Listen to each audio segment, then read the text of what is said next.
Grella, you were really impressed with some of the adjustments that Bayern made in this match. Yeah, well, they pressed the football, right? And I know we'll let sleeping dogs lie after this. I know that, Barcelona fans, a lot of them said, oh, but we want to entertain. We want to press. We want to do... Well, we're going to show a couple examples of how you can do that, right? Because we showed the clips earlier in the show of the pressing, but watch this. Press gets broken. Real Madrid are free. Watch the recovery runs. Watch the back line, by the way. Watch the two center backs. House on fire. Look at all the midfielders. They're all back in their shape. They're not stepping past the midfield line. Look at them. They're back in their shape after the pressure gets broken. Watch this one. They go and press the football. I think he dribbles through the press here. Yeah, dribbles through the press. Watch the back line. Look what direction the Bayern players are running in. Look at the two center backs. Look at the midfielder running it. Look at the Open Meccano making that play. So this is the point we're trying to make. We're not crazy here, right? And honestly, we have no agenda. The issue is that from the beginning of time, football is actually a simple game. And it's great to go and press the football. I think it's one of the best things that can happen in football, because if you win the ball, you can go score. And if you don't win the ball, there's this break and this excitement that happens, right? And we've seen some of the best Champions League games now because of this press and play and teams playing on the front foot. And the whole idea behind it is you win it high up the field, you're closer to the goal, you can go score in one pass. But when it gets broken, you still have to defend. Mm-hmm. I don't care if you want to entertain, right? It's not true that, oh, yeah, but they had fun. No, here they play for big money. They play for big trophies. Well, what fun.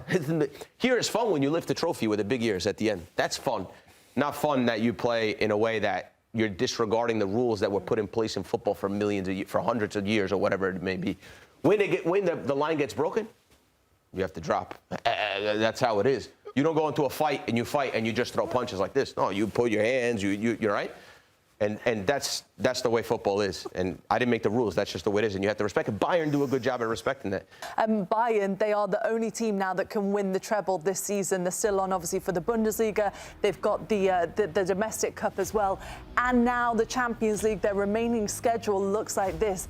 It's all got to be focused around the Champions League, hasn't it? Because obviously for the Bundesliga, you would expect them to win it. What do you rate their chance of, Troy? Now you've seen that performance tonight of doing all three. Ooh. Chances to win what, though? The treble. The treble. The treble, okay. Yeah. Is your earpiece working? It's working now, Troy. Yeah, so just because with PSG, if this performance of Bayern Munich last week, I would have said, oh, they go out and win. The performance today with the way that they were so open at the back, I think coming up against PSG, I think, I'm not sure. But for me, the next game, them versus PSG, is the final. It's the two best teams in the competition. It's the two that play the best style of football. The front three of both teams are arguably the best in world football. Yeah. I think it's going to be an exceptional game. I'll be really confident to give them the double. I'm not sure if they'll get through the Champions League. I still fancy PSG. That's just me personally. Okay. You fancy second PSG that. I've always said that. I mean, when we had conversations weeks ago, I said I love Bayern Munich, love the attacking style of football they play. I still question them defensively, and we saw that today. I know these two are going to jump on, obviously, the goalkeeping errors, that plays a part, but still defensively, they look very vulnerable. And I think when I look at PSG's attacking three compared to Real Madrid, they play like a team. They play like a team dynamic. We saw the moves that they did against Liverpool yesterday, the style of play compared to Real Madrid's moments of individual brilliance. That's why I think. But a lot of people yesterday said Real Madrid have flashes of being the better team in that game. Yeah. So there's little flashes, but you've got to see out for the 90-plus minutes. And I think for me, I look at PSG, and Troy makes a great point. I think it's sad that we have to watch these two teams play each other in the semi-finals. That, for me, are the two best teams where they should be in the final. And it's sad for football that we're going to lose one of them in the semi-final. The good thing is we get to watch it twice. Yes, that's a positive idea. What about you, Grell? PSG or Bayern? For me, Bayern playing a little bit at a higher level at the moment, but it's difficult to say because in PSG they get a little bit of a leeway in their league, but so does Bayern. I guess it's difficult. Just to flip back, reverse back to this game for a quick second is, you're watching this game between Bayern Munich and Real Madrid, and you're saying Bayern Munich are the best in the world, and they're playing at an unbelievable level, and you're like, how are Real Madrid still in the game though? And it's because they have Mbappe, which could be worth 150 million plus, Guler, maybe 100 million plus, right, potential. Vinny, 100 million plus, 125 million plus. So you have a collection of individuals that could turn a game on its head at any moment. And anytime you turn the ball over, Bayern were very brave to press. But anytime the press is broken, these guys are running jailhouse. They're breaking and they're flying down the field. And you have to, a lot of plays were 1v1 and they had to put out fires, right?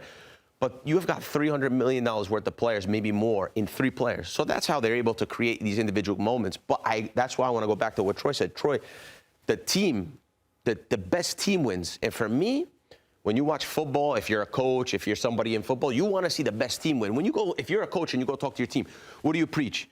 Hey, guys, everyone, just give the ball to him? No, you wanted the team to play together and fight together and work together. Bayern do that. PSG certainly do that as well. So for me, it's a fitting that those 2 teams are in the semifinal because they're playing football at a high capacity in the right way, in my opinion. Did you forget a name?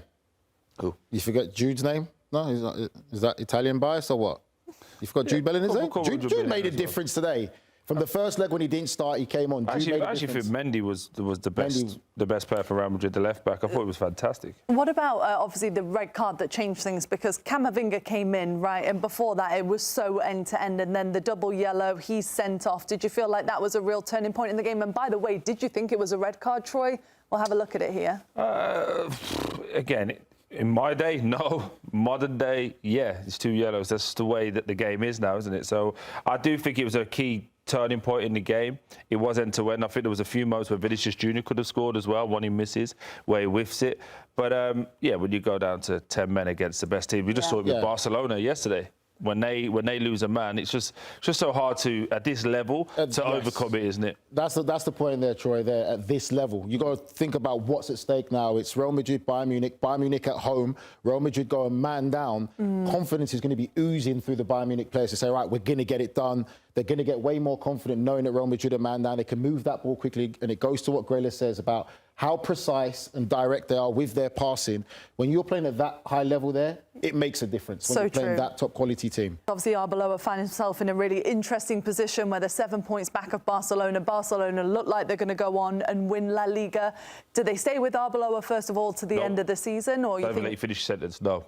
Not Why? Really? No. Why? You have to.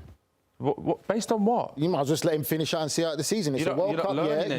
You're gonna see what managers become available. Let's be real, because you've got a World Cup year. You've got some managers already saying now they're leaving at the end of the season. There's no point in getting rid of him now before the season finishes to make a rush. Who's out there now that you would get? But he doesn't have a future there, basically. That's yes. The point. So what I'm saying, what I would be doing now, if it was on the board and you're having a chat, I'd be saying, hey, listen, what are we trying to do? What are we trying to grow towards? Because last season it was the players had too much say. Then you bring in Xabi Alonso, we want to make it strict. Then we sack him really quick. Now it's back to the players having too much say. Fundamentally, they're not going to win La Liga. They're not winning the Champions League now. So we need to take a little assessment and go, right, what are we trying to do here? Arbeloa's not going to be there next year. We all agree on that, right? So what are we learning? Having this guy here, what are we learning? Let's start looking at some of the younger players. I'd just bring someone up from the youth squad to just run it and say, right, we're going to play a few younger players here. Let's have a look. Well, he did come through the system and he's doing it, but from my point is... But you can't ever go back, though, can you, at that point? No, I understand that, but my thing is now is who do you bring in? Who is at that level for Real Madrid that they want to bring in now when you've got the rest of the team to finish off? There's no one. I think it's a struggle for what they want. So, OK, so then you could implement your plan of, let's bring some more youngsters through, let's play them. You're going to be at the end of the season, and we're going to reassess everything at the end of the season. You've got a World Cup year. You've got managers already saying that they're leaving certain clubs at the end of the season. Now you can make a real informed decision. Does it not just create more instability, Grella, sacking him before the season ends, before you've got the guy to come in? I think it's a moot point. I think he's not in the future plans. I don't think he'll be there next year, whether he gets sacked tonight, tomorrow, in a week, 2 months. It doesn't matter. I don't think he's part of the future plans. If I'm, like you say, part of the board, and I look at Real Madrid, it's okay to play in the counterattack. It's okay to play that way. But I think also if you're Real Madrid, you can't live off the counterattack. They've lived off the counterattack a little bit too much in the big moments. And also, the players that they have, the quality squad that they had, how are they not dominating games? But like when Modric was there and there's that's it. They're lacking a little more control of the game. They're lacking that midfielder. And transition is a big part of the game, especially in the modern game. But there's moments also in the game where Got like Bayern tonight hit on offensive transition many times. Yeah. You don't see Real Madrid do that. They No, back off and try to hit you on the counter-attack, which is fine. But also for the quality they have, all the 100 million plus power players that they have, why are they not in a position to be able to dominate games in the final third? The only reason why my answer to that question is they don't have that midfielder no more. They don't have that Kroos or Modric type of player. That is what they're lacking. Someone who's a midfield general who will control and dictate the flow of the game, which is why they're being linked with Rodri. That is what's been missing from Real Madrid, and everyone knows it. They don't have that dominant midfield. That's why they've been linked to Rodri, yes. Well, Rodri. You be sleeping under a rock? I wouldn't touch him. He can't move. He looks like he plays over 40. I'm just telling you, that's why he's been linked with him to go to Real Madrid, because they know they're missing that anchor midfield player who control the flow of the game. Which goes to a point. You just showed the clips. Yeah. Who does it for Bayern Munich? Kimmich. When Kimmich goes in that midfield, he dictates and controls the play. That's with the ball. And I agree with that. That's with the ball in that regard, right? But without the ball, no pressure. No one goes after it. No one goes it as a team. And then when you win it, it's like, where's Vinny? Where's Mbappe? Or Mbappe, where's Vinny? So that can't be your game plan. For a team of this quality, a team with this much ability and in La Liga, it's probably not. But in Champions League, we're talking more. Yeah, absolutely, absolutely. But that's what you buy all these players to win Champions League. Real Madrid are known for winning the Champions League. Yeah, so the pressing. Now you're allowed to be critique it based off what we're seeing, and I don't see a team, and I'd always go back to it. A good team will always beat good individuals. Yeah, always. 100%. Do you think it's because Real Madrid in the past just had so many unsung heroes? Not only Modric, Toni Kroos obviously was such a big part of the midfield, and now it feels like it's all about the individual attackers, even in the midfield as well. They also had people that knew what it was about before. What's happened now? They've lost their identity a little bit. So you had Marcelo there, you had players that were there before, Toni Kroos, Modric, who just alluded to. They've been there, won it. Carvajal is the only one that's there now still of that old guard. And they taught these players what it's like to be at Real Madrid, and they just feel like they've lost that.